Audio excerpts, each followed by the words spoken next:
तुमची माहिती होईल.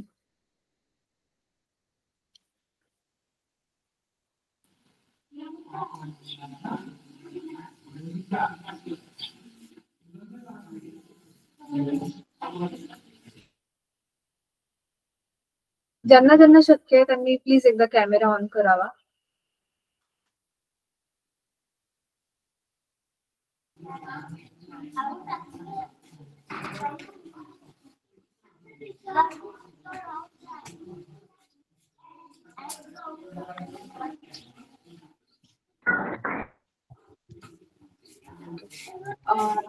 थँक्यू, सर्वांना धन्यवाद. आपण मीटिंगला सुरुवात करूयात. आपल्यासोबत प्रेमा मॅडम आहेत, ह्या संस्थापक आहेत यू कॅटअपल्ट फाउंडेशनच्या, एनजीओच्या संस्थापक आहेत. आणि माझं नाव नियती आहे, मी टेक्निकल कोऑर्डिनेटर आहे.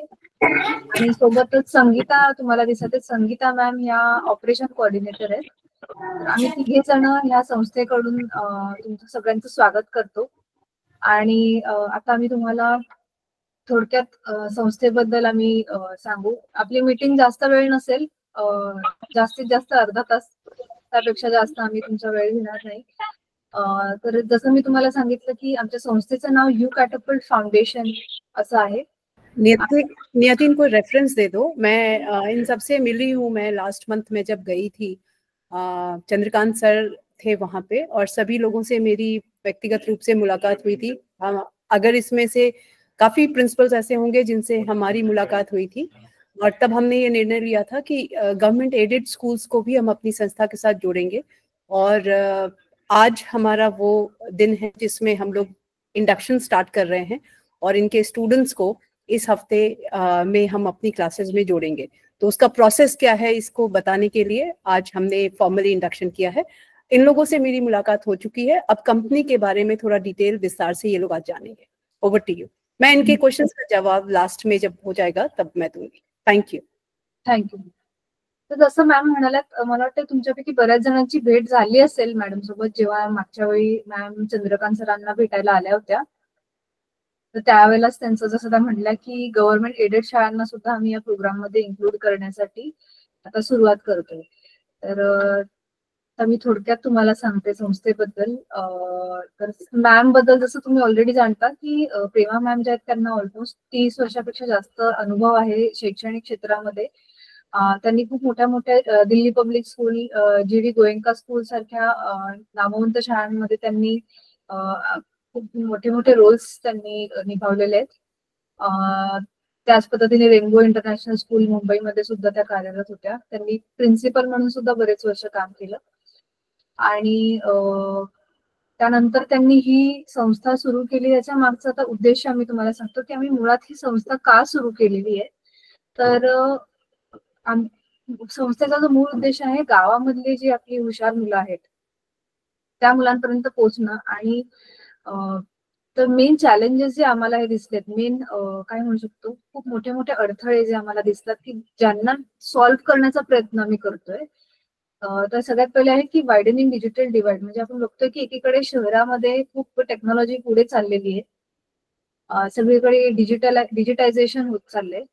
आणि त्या उलट एकदम बरोबर उलट गोष्ट गावात घडते की गावामध्ये त्या स्पीडने प्रोग्रेस होत नाहीये. म्हणजे ज्या स्पीडने शहरांमध्ये मुलं शिकतात किंवा लोकांची प्रगती होते, तेवढ्या स्पीडने गावामध्ये होत नाहीये.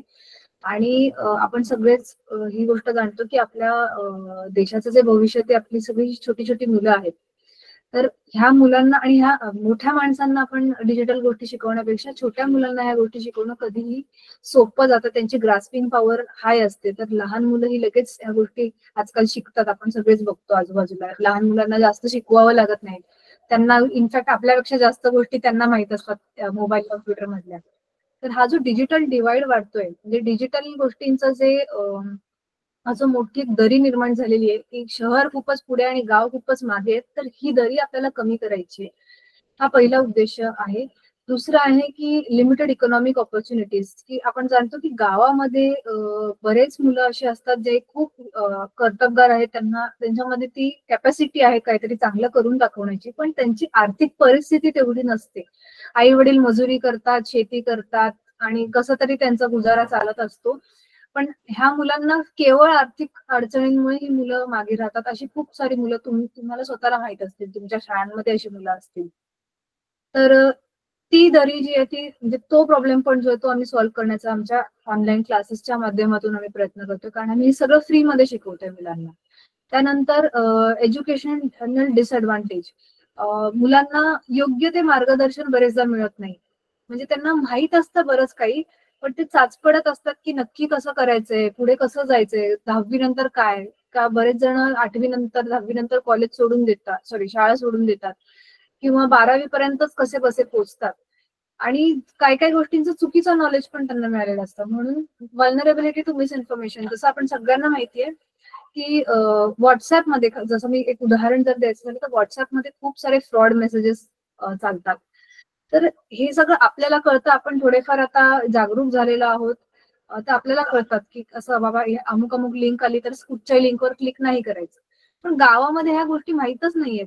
पालकांना तर सोडा, म्हणजे मुलांना तर माहीतच नाही, त्यांच्या पालकांना पण माहिती नाहीये. तर जर ही मुलं जागरूक झाली, आम्ही काय करतो, आम्ही डिजिटल अवेअरनेसचे पण सेशन्स करतो. त्याच्यामध्ये मुलांना आम्ही सांगतो की म्हणजे डिजिटली आपल्याला कसं अवेअर राहिलं पाहिजे, ज्या कुठचे मेसेजेस येत असतात, लिंक्स येत असतात, कुठच्याही लिंकवर क्लिक नाही करायचं, त्याचे काय काय संभाव्य आपल्याला धोके आहेत, त्या सगळ्याबद्दल डिटेलमध्ये मुलांना समजेल अशा भाषेत आम्ही समजावून सांगतो, जेणेकरून मुलं त्यांच्या पालकांना सावध करू शकतील. तर ही जी मिसइन्फॉर्मेशन त्यांच्याकडे पर्यंत जे हेट मेसेजेस पोहोचत असतात, चुकीची इन्फॉर्मेशन व्हॉट्सअप मधून स्प्रेड होत असते, तर ह्या सगळ्याबद्दल आम्ही मुलांना जागरूक करतो, जेणेकरून मुलं आई वडिलांना किंवा घरच्यांना जागरूक करतील. आणि रिड्यूस सिव्हिक पार्टिसिपेशन, म्हणजे एकंदरीत आपण जर बघितलं की शिक्षणच कमी असल्यामुळे वोटिंग बद्दल पण त्याची एवढी अवेअरनेस नसते बरेचदा, की आपण कोणाला वोट करायचंय, तो त्या माणसाचं काय काय म्हणजे एज्युकेशन क्वालिफिकेशन काय आहे किंवा त्याचं बॅकग्राऊंड काय आहे, हे सगळं म्हणजे त्या लोकांना बरेचदा तर लोक वोट पण करत नसतील ते, तर त्यांचं सिव्हिक पार्टिसिपेशन पण त्यामुळे खूप कमी आहे. तर ही सगळी पण त्यांच्यामध्ये अवेअरनेस वाढायला पाहिजे की ते सुद्धा या देशाचे नागरिक आहेत आणि त्यांचं अस्तित्व पण तेवढंच महत्वाचं आहे या देशामध्ये. तर ह्या सगळ्या गोष्टींचे पण अवेअरनेस त्यांच्यामध्ये वाढायला पाहिजे. तर ह्या सगळ्या प्रॉब्लेम्सना हे मेन 5 प्रॉब्लेम्स आहेत ज्यांना मी ऍड्रेस करण्याचा प्रयत्न करतोय, म्हणून ही संस्था अस्तित्वात आली आहे. आणि मग ह्याच्यावरती आता सोल्युशन म्हणून काय, तर ऍक्सेसिबल एज्युकेशन. जसं मी सांगितलं की आम्ही मुलांना ऑनलाईन शिकवतो, त्यामुळे मुलगा त्याच्यापर्यंत सहजपणे एज्युकेशन पोहोचतंय, कारण की मोबाईल तर आजकाल सगळ्यांच्या घरामध्ये आहे. त्यामुळे एज्युकेशन आता असं नाही राहिलेलं आहे की फक्त शाळेतच जाऊन शिकायला पाहिजे. अर्थातच शाळेचं महत्व अभेद्य आहे, त्याच्यावर कोणीच डाऊट नाही करू शकत, पण त्या व्यतिरिक्त पण मुलांना शिकण्याच्या आता बरेचसे ऑप्शन्स अवेलेबल झाले, त्यामुळे ऍक्सेसिबिलिटी वाढलेली आहे. दुसरं आहे इंटरॅक्टिव्ह लर्निंग. आता ऑनलाईन असल्यामुळे आम्हाला ह्या गोष्टीची काळजी आम्ही घेतो की इंटरॅक्टिव्ह, मुलांना इंटरेस्टिंग वाटलं पाहिजे आणि दुहेरी कन्व्हर्सेशन दोन्ही कडून चाललं पाहिजे, तरच त्या मुलांना इंटरेस्ट येईल अभ्यासामध्ये. आणि ह्याच्यातूनच अजून एक गोष्ट आम्ही जी साध्य करण्याचा प्रयत्न करतोय ती म्हणजे हे की मुलांना ऑनलाईन पण एज्युकेशन कसं घेता येतं हे पण त्यांना कळेल. म्हणजे शिकायचं कसं हे त्यांना मी शिकवतोय बेसिकली, की तुम्हाला पुढे जाऊन कॉलेजमध्ये मुलांना दरवेळेला गरजेचं नाही की तुम्हाला तिकडे चांगले शिक्षक वगैरे असतीलच, गायडन्स करायला कोणी असेलच, पण स्वतःला कसं शिकवायचं हे मुलांना आम्ही आतापासूनच त्यांना थोडंफार त्यांना त्याचा पण एक्सपोजर देण्याचा प्रयत्न करतो.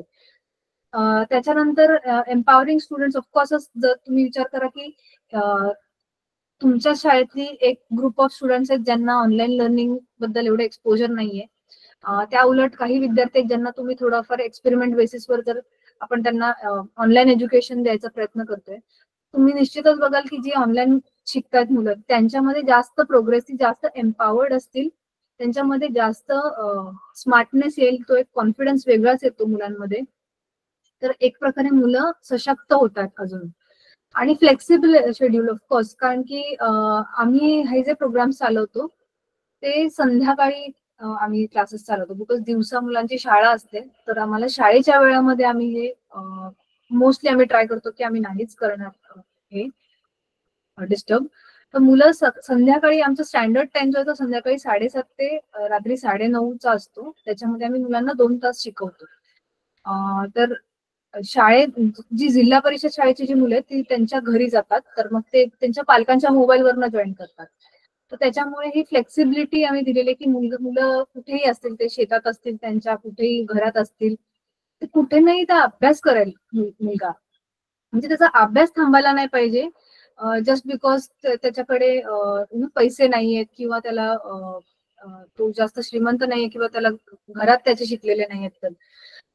आणि त्याच्यानंतर करिअर ऑपॉर्च्युनिटीज ऑफकोर्सच तुम्ही जर विचार करा की मुलांना डिजिटल एज्युकेशन मिळतंय, त्यांना अजून पण मी तुम्हाला पुढे जाऊन सांगेन की आम्ही काय काय प्रोग्राम मध्ये इन्क्लूड केले. तर मुलांच्या ओव्हरऑल डेव्हलपमेंटसाठी, सर्वांगीण विकासासाठी आम्ही त्यांच्या ह्या पूर्ण करिक्युलम मध्ये अशा गोष्टी इन्क्लूड केलेल्या आहेत की मुलगा 12वी पासआउट झाल्यानंतर किंवा कॉलेज पासआउट झाल्यानंतर त्याच्याकडे खूप सारे करिअर ऑपॉर्च्युनिटीज असतील. तो इतर मुलांच्या तुलनेमध्ये ऑटोमॅटिकली त्याच्याकडे एक प्लस पॉईंट, एक कटिंग एज त्याच्याकडे असणार आहे. सो हे आमचं सोल्युशन आहे त्या प्रॉब्लेम्सला, जे मी मगाशी तुम्हाला सांगितले.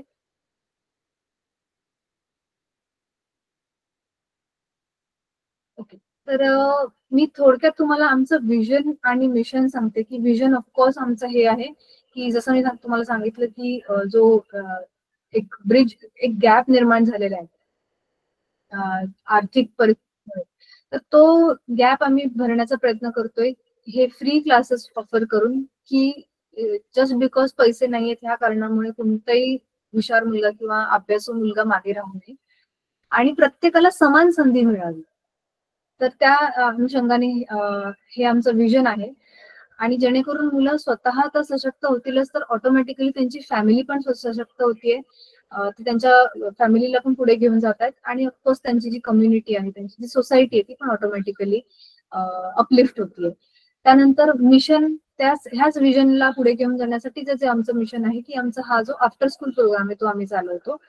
आता ह्याच्यामध्ये आम्ही काय काय देतो, तर मुलांना करिअर गायडन्स, थोडक्यात सांगायचं झालं तर करिअर गायडन्स मिळतं, फाउंडेशनल कोर्सेस मिळतात मुलांना, लँग्वेज कोर्सेस आम्ही देतो, व्होकेशनल स्किल्स, स्कॉलरशिप्सचे पण ट्रेनिंग देतो आम्ही.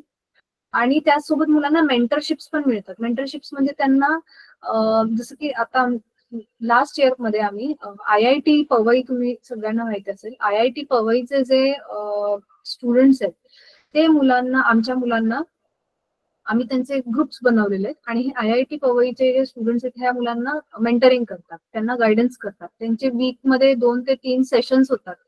त्याच्यामध्ये ही जी IITचे मुलं आहेत हे आपल्या विद्यार्थ्यांना गायडन्स करतात, त्यांना जिथे अडथळा येत असतो किंवा इट्स लाईक जस्ट लाईक की आपल्याला घरामध्ये मोठी भावंड असतात, तर आपल्याला जेव्हा अभ्यासामध्ये अडचण येते किंवा कुठच्याही गोष्टीबद्दल गायडन्स हवा असतो तर आपण आपल्या मोठ्या भाऊ बहिणींना विचारतो. त्याच पद्धतीने आम्ही हे त्यांचं एक बॉन्ड क्रिएट केलेलं आहे. कारण ह्याचं तुम्ही असं विचाराल कदाचित की हे कशाला वेगळं केलेलं आहे, बिकॉज ऑलरेडी शिकवतोय पण आपण, मग हे परत IITच्या मुलांना आणायची काय गरज आहे. तर ह्याचं डिफरन्स मी तुम्हाला सांगते की शिकवताना क्लासमध्ये धरून चला की 70-80 मुलं आहेत समजा उदाहरणार्थ, तर सगळ्या 70-80 मुलांचे डाऊट्स कधी कधी टीचरला एकाच वेळेला क्लिअर त्या एका सेशनमध्ये नाही करता येत.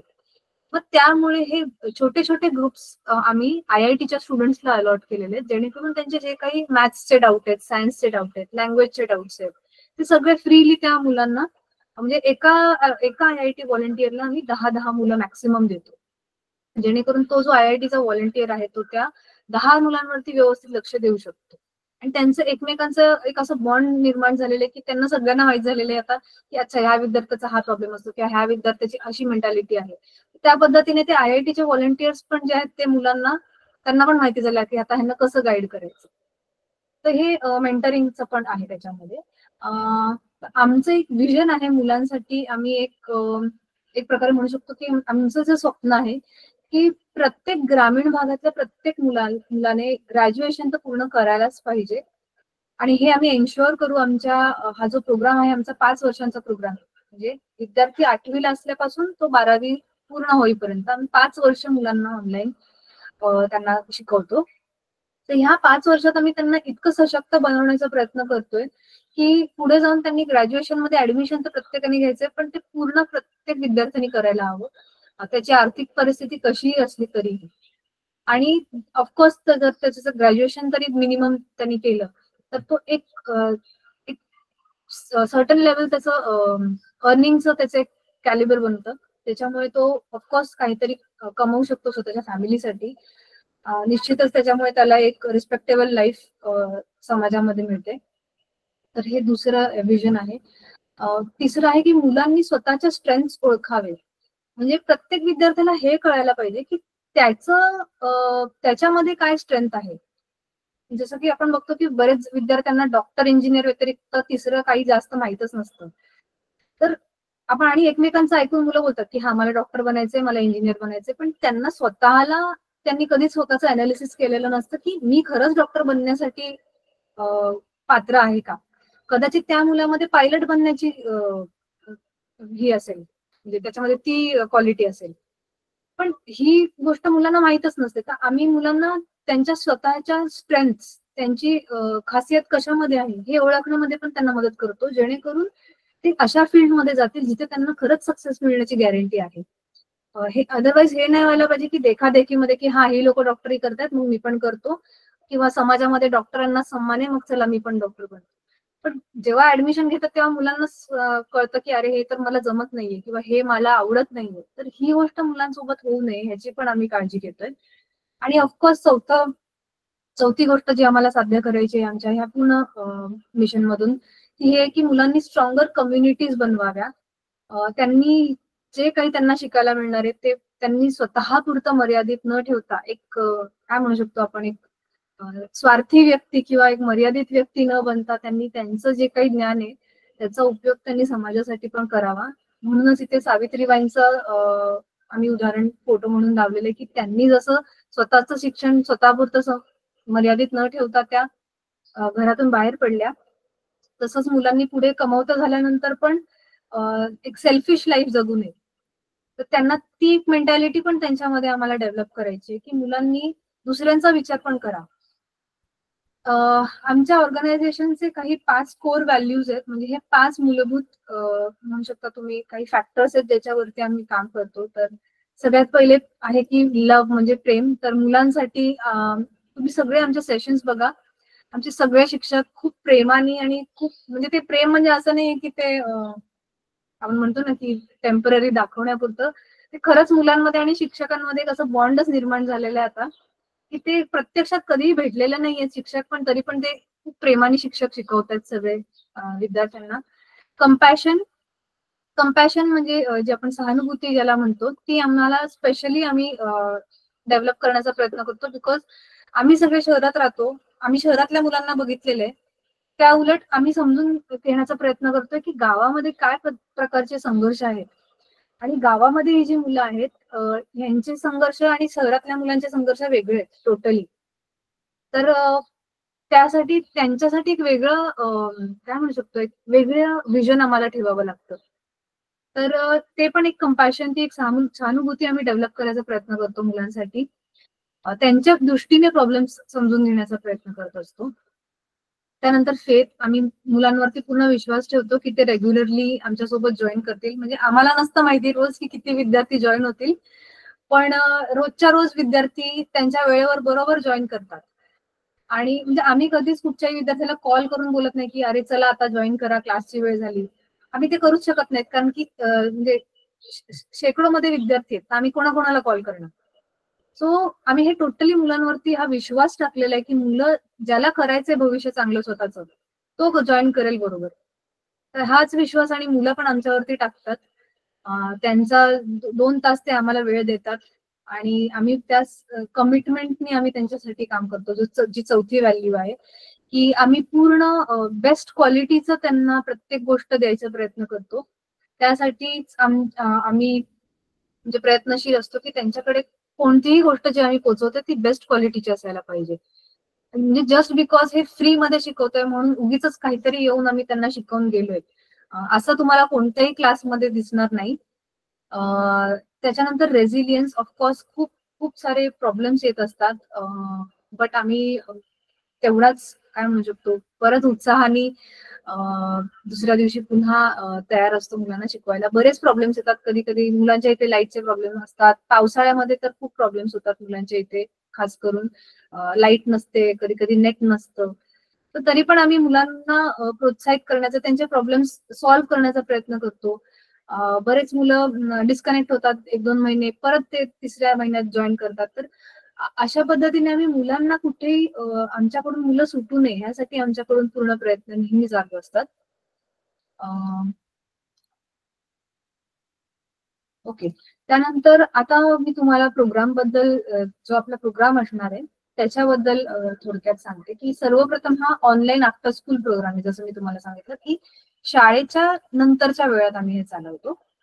आणि दुसरं जसं मी तुम्हाला सांगितलं की हे रुरल गावातल्या मुलांना एम्पॉवर करण्याच्या उद्देशाने हा प्रोग्राम स्पेशली डिझाईन केला गेलेला आहे. गावातल्या मुलांच्या दृष्टिकोनातून बनवला गेलेला आहे. आणि आम्ही एक अशा पद्धतीची सिस्टम डेव्हलप करण्याचा प्रयत्न करतोय ज्याच्यामध्ये मुलांना सर्वांगीण त्यांचा विकास होईल. त्यांचं शालेय एज्युकेशन पण होईल, त्यांचं पर्सनॅलिटी पण डेव्हलप होईल, त्यांना स्कॉलरशिपसाठी पण तयारी होईल. तर एव्हरीथिंग म्हणजे ते कॉलेजसाठी पण रेडी असतील 12वीला जाईपर्यंत. त्यांच्या करिअरला घेऊन पण त्यांच्याकडे क्लॅरिटी असेल हळूहळू पुढे जाऊन. तर अशा पद्धतीने तर मी आम्ही काय काय ऑफर करतो ते मी तुम्हाला सांगते. तर सगळ्यात पहिले अकॅडमिक सपोर्ट. जे काही त्यांचे शालेय विषय आहेत, इतिहास, भूगोल, विज्ञान, गणित आणि आपल्या ज्या भाषा आहेत हिंदी, इंग्लिश, मराठी, ह्या सगळ्या भाषांचे क्लासेस त्यांना ऑनलाईन आम्ही म्हणजे त्याचा सपोर्ट देतो. बिकॉज तो प्राथमिक फोकस आम्ही त्याच्यावर ठेवलाय, कारण की तो पाया आहे मुलांचा. तर दिवसा ते तुमच्यासोबत शाळेमध्ये ऑलरेडी शिकतात, संध्याकाळी त्यांना आमच्यासोबत त्यांची एक प्रकारे रिव्हिजन होऊन जाईल. आणि हे आपल्या स्टेट बोर्डच्या सिलेबसवरती बेस्ड असेल. जो आपला महाराष्ट्र स्टेट बोर्डचा सिलेबस आहे त्यावरच आधारित आम्ही शिकवतो. त्यानंतर व्होकेशनल स्किल्स. त्याच्यामध्ये जसं की मुलांना आपण एक प्रकारे ज्यांना आपण म्हणतो की नोकरीसाठी आवश्यक असणारे काही कौशल्य त्यांच्यामध्ये आतापासूनच थोडं थोडं डेव्हलप करण्याचा प्रयत्न करतो. तर त्याच्यामध्ये विशेष मला इथे उल्लेख करावा असा वाटतो ते म्हणजे आम्ही मुलांना मागच्या वर्षीपासून आम्ही मुलांना स्पॅनिश भाषा शिकवतोय. तर जेणेकरून मुलांकडे एक चौथ्या भाषेचा एक ऍडव्हान्टेज असेल. स्पॅनिश भाषा असल्यामुळे म्हणजे हे एक जस्ट उदाहरण देते, अशा तर अजून गोष्टी आम्ही हळूहळू इन्क्लूड करतोय प्रोग्राम मध्ये, की ह्या मुलांना आता जी मुलं स्पॅनिश शिकलेली आहेत त्यांच्याकडे हा एक ऍडेड ऍडव्हान्टेज झालेला आहे की त्यांना आता स्पेनमध्ये ते जॉब करण्याच्या योग्यतेचे होतील हळूहळू, जसं जसं त्यांची स्पॅनिश भाषेवरती प्रभुत्व वाढेल. तर मुलांना टिपिकल जॉब्सच्या व्यतिरिक्त पण त्यांना आणखी काय काय जॉब्सचे ऑप्शन्स आहेत ह्याच्याकडे पण आम्ही त्यांचं लक्ष हे करण्याचा प्रयत्न करतोय. तर त्यासाठीच हे व्होकेशनल स्किल्स असतात की नुसती भोकंपट्टी आणि ज्याला आपण म्हणतो की फक्त पुस्तकी ज्ञान आहे असं न होता त्यांच्याकडे प्रॅक्टिकल ज्ञान पण असायला पाहिजे. ह्या दृष्टीने आम्ही त्यांना व्होकेशनल स्किल्स शिकवतो. त्याच्यानंतर डिजिटल लिटरसी. जसं मी तुम्हाला सांगितलं की मुलांना मी कम्प्युटर रिलेटेड त्यांना अवेअरनेस यावी, बिकॉज आजकाल सगळीकडे सगळ्याच गोष्टी कम्प्युटर बेस्ड झालेल्या आहेत. अगदी म्हणजे शाळेपासून बँकेत किंवा म्हणा तुम्ही कोणत्याही कार्यक्षेत्रात जा, सगळीकडे आजकाल कम्प्युटर्स वापरले जातात. तर मुलांना आतापासूनच कम्प्युटरचं बेसिक नॉलेज असणं खूप गरजेचं आहे. तर त्यासाठी त्यांना बेसिक कम्प्युटर लिटरसी सगळ्यात पहिले. त्यानंतर त्यांना डिजिटल सिटिझनशिप स्किल्स म्हणजे सोशल मीडिया. आपल्या सगळ्यांना माहितीये सोशल मीडियाचा एक्सपोजर मुलांना खूप कमी वयात आता मिळायला लागलेला आहे. तर ह्या गोष्टींमध्ये वावरताना त्यांना कोणकोणत्या गोष्टींची काळजी घेतली पाहिजे जेणेकरून त्यांची फसवणूक होऊ नये, ह्या सगळ्यावरती स्पेशल त्यांचे डिजिटल लिटरसीचे, सायबर सिक्युरिटीचे सेशन्स घेतले जातात. त्याच्यानंतर ट्रान्सफरेबल स्किल्स, जसं मी बोलली की त्यांच्या पर्सनॅलिटीच्या डेव्हलपमेंटसाठी, तर त्यांच्यामध्ये क्रिटिकल थिंकिंग डेव्हलप व्हायला पाहिजे, सेल्फ लर्निंग म्हणजे स्वतःहून शिकण्याची एक क्वालिटी त्यांच्यामध्ये असायला पाहिजे. त्याच्यानंतर त्यांचे पर्सनॅलिटीच्या डेव्हलपमेंटसाठी कम्युनिकेशन स्किल्सचे क्लासेस करतो आम्ही. त्या व्यतिरिक्त त्यांना आम्ही एआयचे पण आजकाल आता हळूहळू त्यांना आम्ही क्लासेस सुरू करतोय.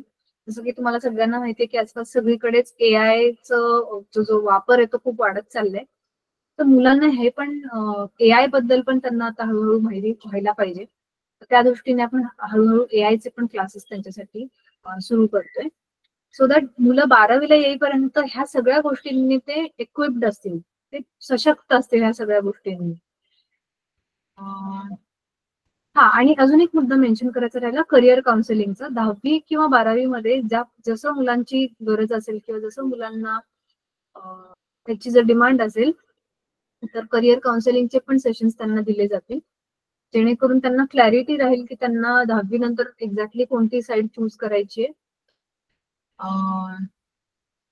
आता मी प्रेमा मॅमना रिक्वेस्ट करते की त्यांनी पुढचं मार्गदर्शन पुढच्या गोष्टींबद्दल डिटेलमध्ये त्यांनी सांगावं.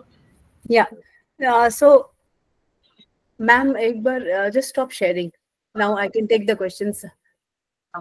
या thank you so much Niyati ma'am. नमस्कार सभी को. और या मेरी आप लोगों से मुलाकात हुई थी जब मैं नंदुरबार डिस्ट्रिक्ट में जब चंद्रकांत सर थे वहाँ पे मेरा विजिट था, और उसी दौरान आप लोगों ने कहा था कि हमारे बच्चों के लिए क्यों नहीं शुरू हुआ.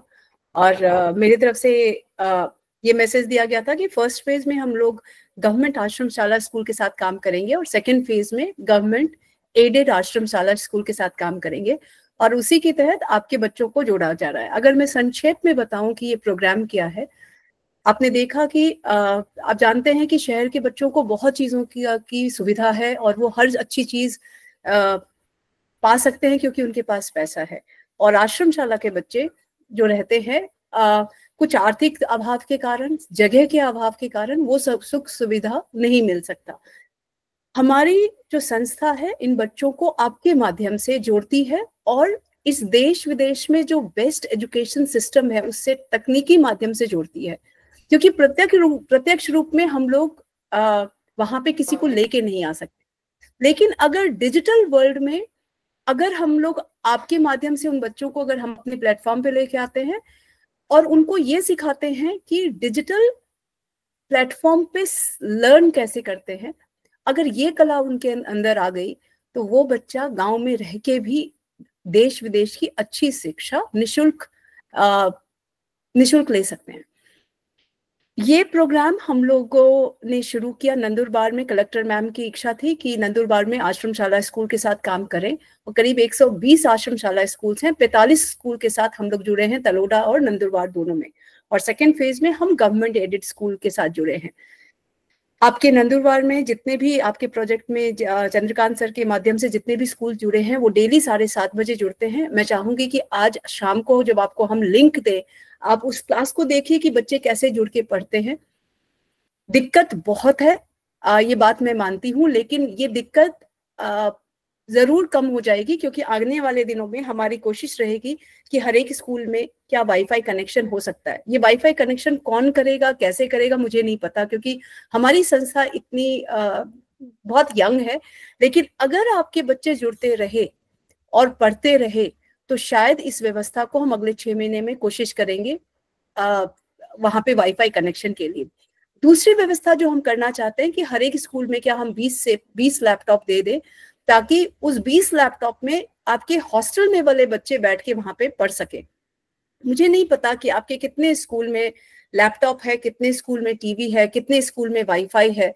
ये दिक्कतें तो मुझे पता है ये हैं, और ये बहुत जेन्युइन प्रॉब्लम है. लेकिन यहाँ पे बात सिर्फ ये हो रही है कि हम कैसे बच्चों को जोड़ें. तो अगर आप अपने बच्चों को एक अच्छी एजुकेशन देना चाहते हैं, और दिक्कतें जैसा मैं कह रही हूँ कि दिक्कतें तो मुझे पता है बहुत है, लेकिन किस तरह से आप जोड़ सकते हैं. हमारी क्लासेस अभी 2 महीने के लिए 1 घंटे की होगी. 8वीं में जो 8वीं के बच्चे आप अभी हमारे साथ जोड़ेंगे वो 2 महीने के बाद 9वीं में आ जाएंगे. उनकी 9th की सारी सिलेबस जो है स्टेट बोर्ड की मराठी मीडियम में ही पढ़ाएंगे उन बच्चों को. तो 9th एंड 10th दोनों पढ़ेंगे. अभी तक जितने बच्चे हमारे साथ पढ़े हैं उनके 80% से नंबर कम नहीं आए. तो हमारा रिकॉर्ड काफी अच्छा रहा है, बच्चे पढ़ने वाले काफी पढ़ते हैं. जो दूसरा है कि 7वीं के बच्चे जो 8वीं में आएंगे उनका NMMS की कोचिंग हमारी संस्था कराएगी. और ये सारी जो क्लासेस हैं आफ्टर स्कूल हम प्रेफरेंस रखते हैं, लेकिन अगर आप कहेंगे कि नहीं स्कूल के आवर्स में होना है, मुझे कोई दिक्कत नहीं है. इसके अलावा आपका कोई अगर सवाल है तो मुझे बताइए, क्योंकि मैं अब आपके सवाल का जवाब दूंगी. आपको कितना समझ में आया इस प्रोग्राम के बारे में, कितना आप तो ये सारी चीजें अगर आप मुझसे पूछें तो मैं I will be happy to answer all your questions. तो एक एक करके आप सवाल पूछ सकते हैं. Niyati, am I audible? जी मैम जी. ठीक है. आप में से किसी का, सुनील सर, कोई सवाल है आपका, आप जरूर पूछिए, क्योंकि हमारी क्लासेस, हमारे जितने भी मैं चाहूंगी, नॉर्मली हम लोग क्या करते हैं कि पहले किसी को भी जोड़ने से पहले उनको अपने क्लासेस के लिंक देते हैं और उनको बोलते हैं कि पहले आप हमारी क्लासेस को ऑब्जर्व करिए, और अगर आपको लगता है कि इन क्लासेस में से आपके बच्चों को फायदा होगा तो आप जोड़िए। अभी तक जितने लोग हमारी क्लासेस जुड़े हैं उन सभी लोगों को इस क्लासेस से फायदा हुआ, उनके बच्चे पढ़ रहे हैं। करीब 3000 बच्चे ऑलरेडी हमारे आश्रम शाला के जुड़ चुके हैं, हमारे साथ पढ़ रहे हैं। 45 स्कूल हमारे पास जलगांव से आए जुड़े हैं, और आपके यहाँ के 45 और अभी 60 के करीब स्कूल जुड़ जाएंगे। तो आप में से किसी का सवाल हो, या फिर आप आज हमारी शाम की क्लासेस ऑब्जर्व करना चाहते हैं, तो उसकी लिंक हम आपको दे देंगे। आप किसी भी वक्त जोड़ दीजिए, आप एक कोऑर्डिनेटर को अपने स्कूल से लगा दीजिए, और थोड़ा सा समझने में जरूर टाइम लगेगा, बट ये समझ लीजिए कि आप ये व्यवस्था जो है, ये प्लेटफॉर्म गांव के बच्चों के लिए है, उन बच्चों के लिए जो अभाव में जीते हैं। हमारा मानना है कि हर बच्चे को पैसे के अभाव में उसका एजुकेशन अगर नहीं मिले तो इससे बड़ा अनर्थ कुछ नहीं है आज के डेट में। और अगर टेक्नोलॉजी के माध्यम से हम उन बच्चों को आपके माध्यम से जुड़ पाएं और उन बच्चों को एक ऐसी व्यवस्था के इंतजाम कर दें, तो आप एक निमित्त मात्र बन जाएंगे उन बच्चों को अच्छा एजुकेशन देने में। तो आप ऑलरेडी बहुत अच्छा काम कर रहे हैं, थोड़ा सहयोग हमारी तरफ से एक अच्छे टीचर से उन बच्चों को जोड़ने का। तो अगर आपका कोई सवाल है तो ठीक है, नहीं तो हम लोग I am okay with the fact that we can end the session. कोई भी सवाल हो आप बताइए। हम नियति, इनको हम लोग 2 दिन के लिए, आज के लिए एक क्लासेस का लिंक हम सभी हेडमास्टर्स को ग्रुप में डाल देंगे। इस वाले ग्रुप में आपको एक और ग्रुप में जोड़ा जाएगा। अभी तो ये टेम्पररी ग्रुप है, जब आपको समझ में आ जाएगा, क्योंकि डॉक्टर मिताली भी व्हाट्सएप ग्रुप में हैं, जो नंदुरबार के उस ग्रुप में आपको अभी नहीं डाला है, क्योंकि वो व्यक्तिगत रूप से सारी क्लासेस को देखती हैं, कैसे जुड़ते हैं। और उनका जुड़ने का मात्र मकसद ये था कि कैसे, क्या किस स्कूल में क्या तकलीफ हो रही है और कैसे वो उस स्कूल को एम्पावर करें और एजुकेशन में उनको सपोर्ट करें। तो मैं अभी 4 तारीख को आपके जब जिला आपके डिस्ट्रिक्ट आई थी, अभी हम करीब 1-2 महीने के बाद मैं फिर आऊंगी।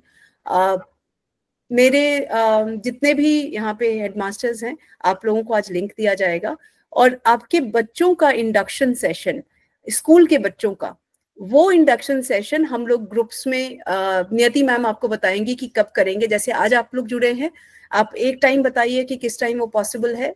12:30 पॉसिबल है, 11 बजे पॉसिबल है, 10 बजे पॉसिबल है, 10:30 बजे पॉसिबल है। और उस टाइम, क्योंकि 11 से 12 हम लोगों के जलगांव में के स्कूल के साथ हमारी क्लासेस होती हैं।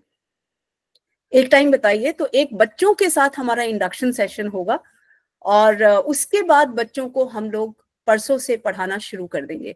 हम एक भी दिन वेस्ट नहीं करना चाहते हैं, ताकि आपके बच्चे एट पावर रहें, आपके बच्चों को। और आज शायद आपका कोई सवाल नहीं हो मेरे लिए, क्योंकि सारी व्यवस्था नहीं है, बट आगे आने वाले दिनों में जो बच्चा आपके साथ पढ़ेगा वो आपको जीवन भर याद रखेगा।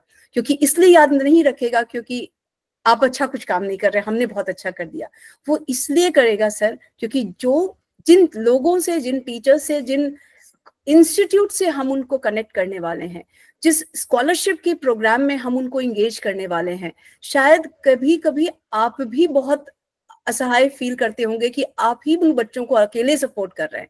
हम इस जर्नी में आपके साथ हैं, और साथ में रह के उन बच्चों को सपोर्ट करना चाह रहे हैं। तो शायद कुछ महीनों, साल के बाद आपको इस बात का अंदाजा होगा कि जो प्रोग्राम हम रन कर रहे हैं उस प्रोग्राम में कैसे, और ये एक दिन का रिलेशन नहीं है सर, हर साल एक बैच आपके हमारे साथ जुड़ जाएगा। तो 8वीं, 9वीं, 10वीं ये मराठी मीडियम है, 11वीं, 12वीं हमारी इंग्लिश मीडियम के इंग्लिश मीडियम होगा, क्योंकि इंजीनियरिंग और मेडिकल की जितनी भी टेस्ट होती है वो इंग्लिश मीडियम में होती है, तो हम अंग्रेजी पे बहुत ध्यान दिया जाएगा। और बट थोड़ा वक्त लगेगा, इसका आइडिया हमें भी है। अगर आपका कोई सवाल है तो जरूर पूछिए सर, कोई पूछ लीजिए, तो मुझे ऐसा लगेगा कि आप सुन रहे थे। मुझे ऐसा लग रहा है कि मैं दीवार से बात कर रही हूँ, बट कोई बात नहीं, ये हमारा डेली का फीचर है सर। हम लोग बहुत मेहनती हैं, और ऐसे ही गाँव जा के फिजिकली मैं जाती हूँ और सबसे बात करती हूँ, हाथ जोड़ करके ही बात करती हूँ। बट जब आप 1 साल के बाद रिलेशनशिप डेवलप हो जाएगा ना सर, तो आप मिलने आएंगे सर। ये इस बात की गारंटी है, क्योंकि आज ऐसा ही हो रहा है जिस जगह पे हम ऑलरेडी काम करते हैं। संतोष सर, आप कुछ बोलना चाहेंगे? संतोष सर अनम्यूट करेंगे। राहुल सर, आप कुछ बोलना चाहेंगे? अनम्यूट करिए sir. Sir mike mike mike off है तुमचा, माइक ऑन करा. मराठीत बोलू, हिंदीत बोलू? आप जो बोलेंगे सर, जो बोलेंगे सर. कसं आहे सर, तुम्हाला जे कम्फर्टेबल आहे.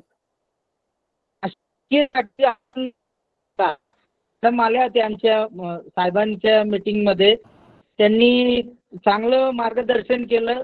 सगळ्यांनी अनुदानितला सुद्धा हा प्रोग्राम चालू केला. काहीतरी नवीन सुरू आणि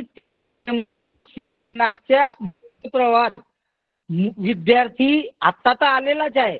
तुमच्या माध्यमातून जर नवीन त्याला काही शिकायला भेटत असेल, हे पारंपरिक शिक्षण पाठ्यपुस्तकाच्या माध्यमातून जे शिक्षण दिलं जात आहे त्याच्याबरोबरच या इतर भाषा, आता तुम्ही बोलल्या मॅडम, नेती मॅडम, की स्पॅनिश भाषा, या सगळ्या भाषा त्याला अवगत झाल्या तर तो भविष्याच्या मार्केटमध्ये तो जेव्हा एक सशक्त तरुण तयार होईल आणि त्यावेळेस त्याला जेव्हा जॉबची गरज लागेल तर तो कौशल्य त्याच्या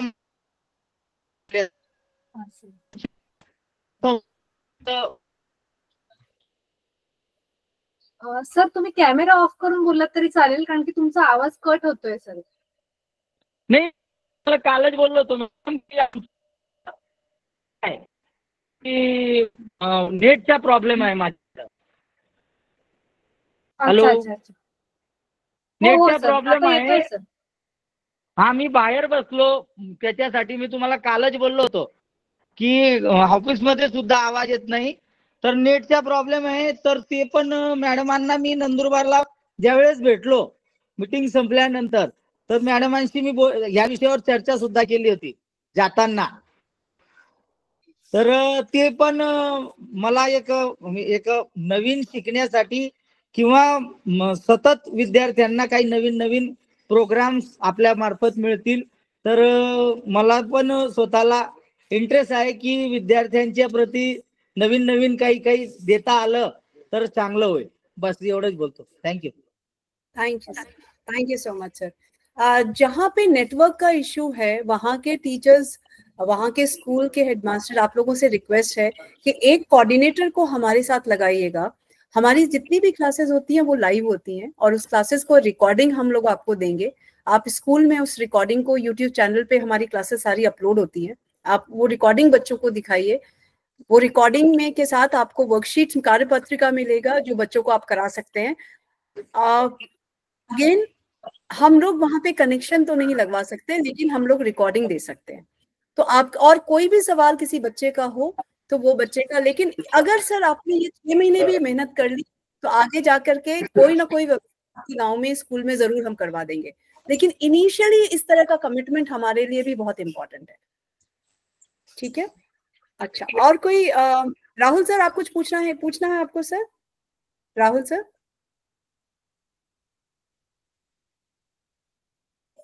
ओके. किसी और का सवाल है आपके स्कूल में? अच्छा, मुझे बताएंगे कि कौन सा टाइम बच्चों के इंडक्शन के लिए ठीक होगा आपके स्कूल में? 10 बजे का, 10:30 बजे का, 11 बजे, 11:30 बजे? कौन सा टाइम आपके स्कूल में बेटर होगा, या शाम के वक्त ही अच्छा होगा हॉस्टल में? आप बताएं. Dinesh sir, Bhagwan sir, Kishore sir, Ramachandran sir. देखिए, ये जितने भी रिकॉर्डिंग्स जो हम क्लास में, दिनेश सर बताइए सर.